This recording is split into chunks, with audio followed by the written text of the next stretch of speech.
Good afternoon, everybody. It's nice to be here again, meeting you online this time as well, but it's a pleasure to be together and focusing on HIV and viral hepatitis. And my focus of the presentation will be HIV and COVID-19 co-infection at this time point. As we are just getting started with the fourth wave, at least for Romania, the number of cases is quite increasing, and we have a lot of work linked to that. So the focus of my presentation will be the two pandemics and the way they overlap one with the other.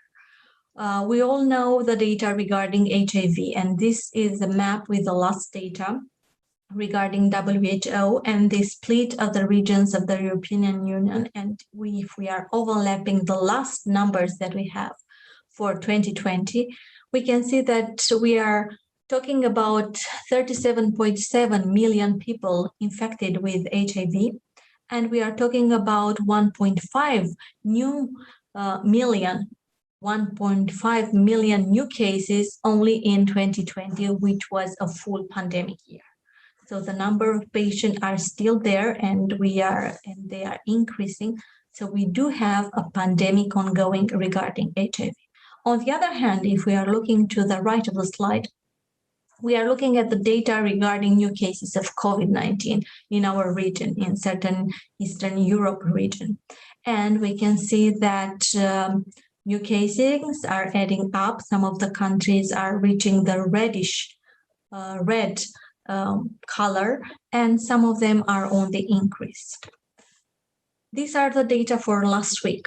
So some of the cases in Europe have decreased. Some of the countries regarding measures of implementation have managed to decrease the number of cases, but in other countries, the number of cases is increasing. So what I am focusing on is the fact that we have a mix of the two pandemics, and the number of cases is increasing and the number of cases is overlapping. So we do have something to think about it.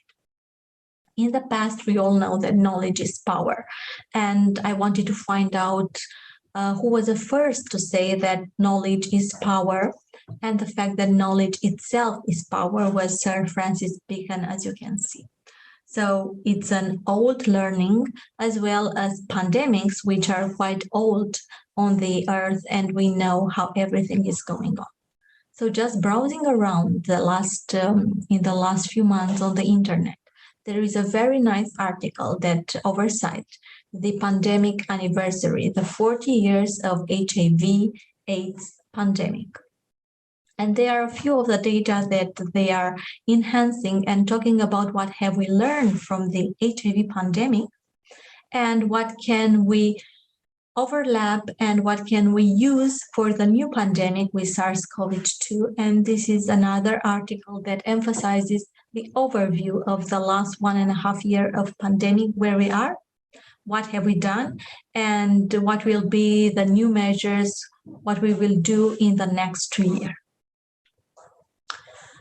So when we talk about 40 years of HIV/AIDS response, we are talking from the first description of the case, and this is another learning point that we have used in identifying new cases of SARS-CoV-2, as epidemiology is the most important one when thinking about a new disease. So we have learned lessons from the rollout of the HIV. We have learned about antiretrovirals. How can we use them? What are the learning points for that? We have even learned how to use syringes, single-use syringes and needles, and we have learned to not use glass recipients for the blood, as they can drop, break, and spread the virus. So all the things have been implemented in the last 40 years. This is why in 2020, when we had the huge number of cases of SARS-CoV-2 infections, some measures were already implemented in order to make things a little bit easier for us as physicians treating COVID at that time point. We are still away from a vaccine that can cure HIV, but the SARS-CoV-2 pandemic and all that has been done in the last period regarding new data about mRNA vaccines are also important and may have an impact on HIV as well. And we will be talking about that in the next few slides.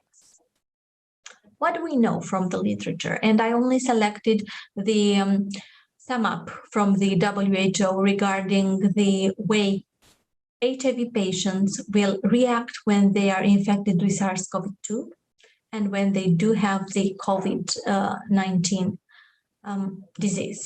So we do have mild and moderate illnesses and severe cases in some patients.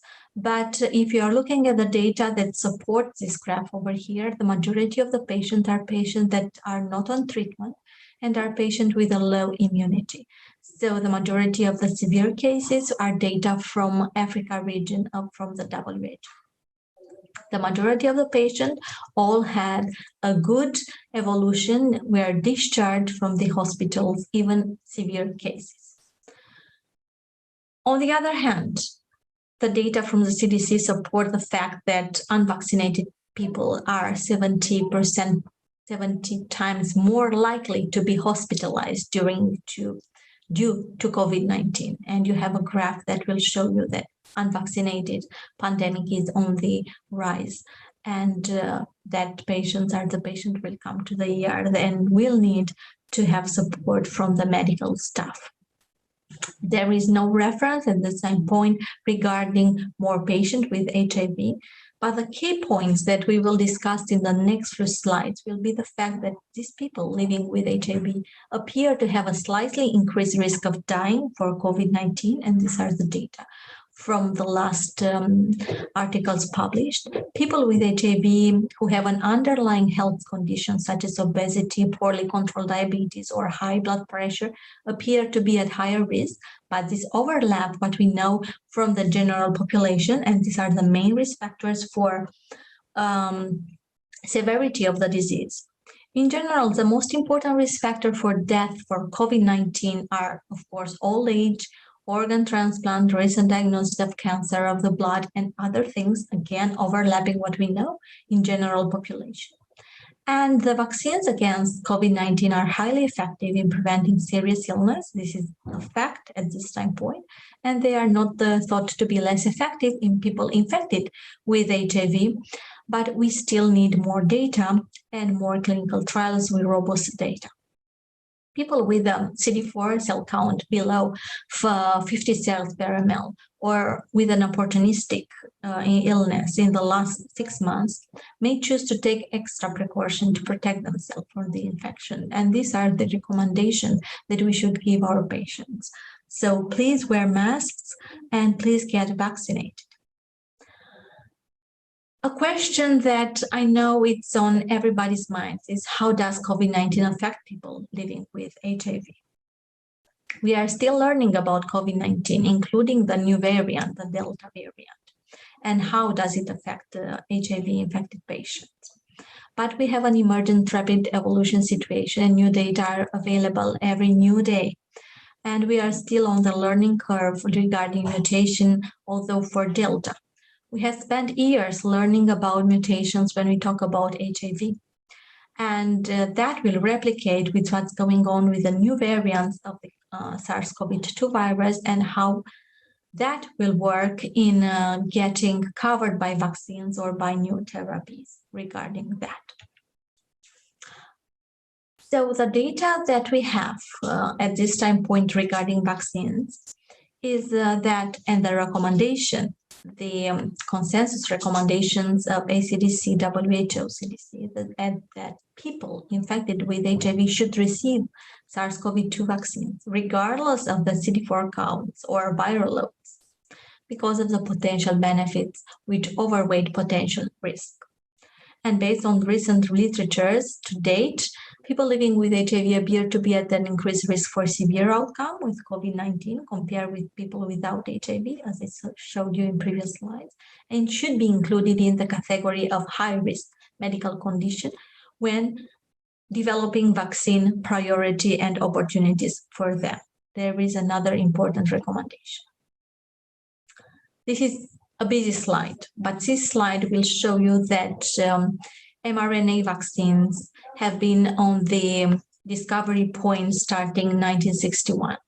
So the first time point when they discover messengers, RNA, everything started to change. I will not go through the whole slide and through the whole definition of it, but the important thing is that the new way of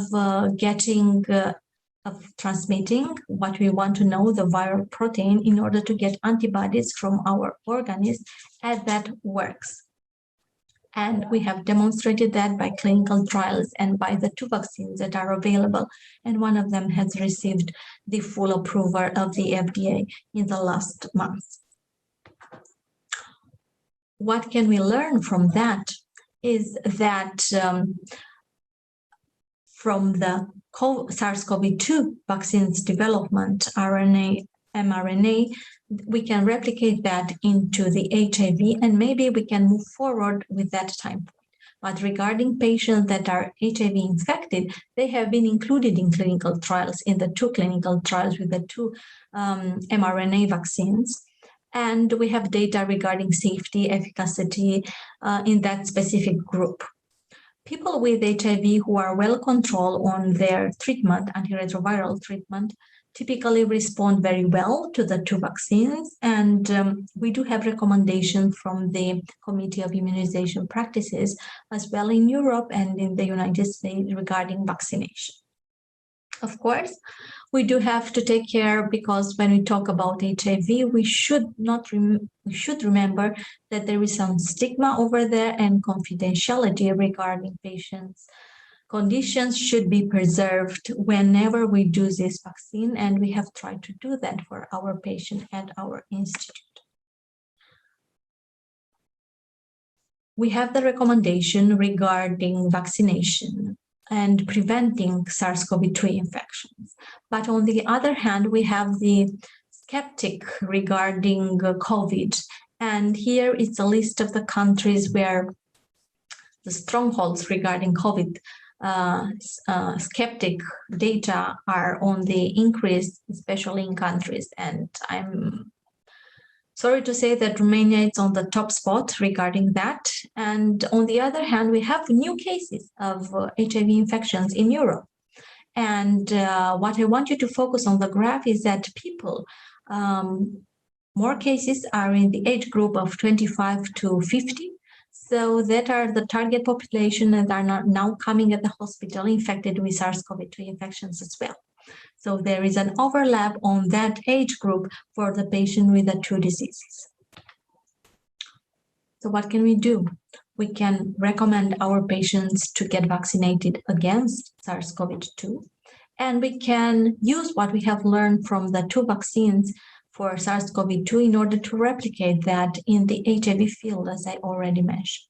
So there are some interesting articles that we are talking about progress and future path to follow regarding HIV mRNA vaccines. And there is a first trial that is a phase 1 clinical trial that will use a Moderna set of vaccines for HIV that is ongoing, and we are waiting for the data to be published. We do have some guidelines in all the clinical guidance. We should look at our patients and we should try to treat them. But the most important thing is that the HIV-infected patient should continue their antiretroviral treatment at this time point, and the medication, all the medication as there is prescribed, because we want them to be undetectable and with a good immunity in order to overcome maybe a SARS-CoV-2 infections. On the other hand, in international guidelines, there is a recommendation that even for HIV-infected patients, treatment available like monoclonal antibodies should be one of the things to follow in order to treat them at the beginning and not develop a COVID-19 severe infections. And this is a snapshot for a study that was published recently.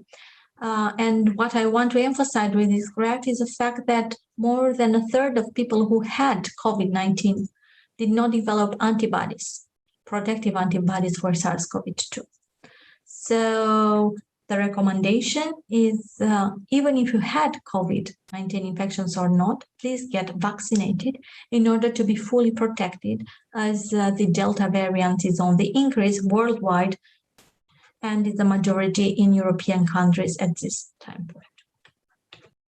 But last but not least, what we want to do is test for HIV, because testing has decreased, even if the number of cases is still over there, 1.5 million new cases in 2020.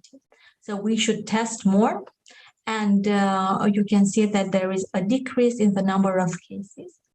And there is an increase in the number of SARS-CoV-2 infections. So what we should expect in the next years of pandemic with SARS-CoV-2 is new cases of HIV, maybe late presenters, and we should be aware of that, as this graph showed you from the Eurosurveillance data. So HIV and COVID-19 do go together. We are talking about the two pandemics that have overlap, and there are some learning points for the two of them. And if we can take the learning points from the SARS-CoV-2 infections and overlap with what we know about HIV, we can look at the bright future in the next few years. And maybe at the next meeting, we will be talking how vaccines will be implemented for the two of them. But till that time point, I wish you all to stay healthy with the new wave and get more data as they are coming around. Thank you for the attention and hope to see you soon.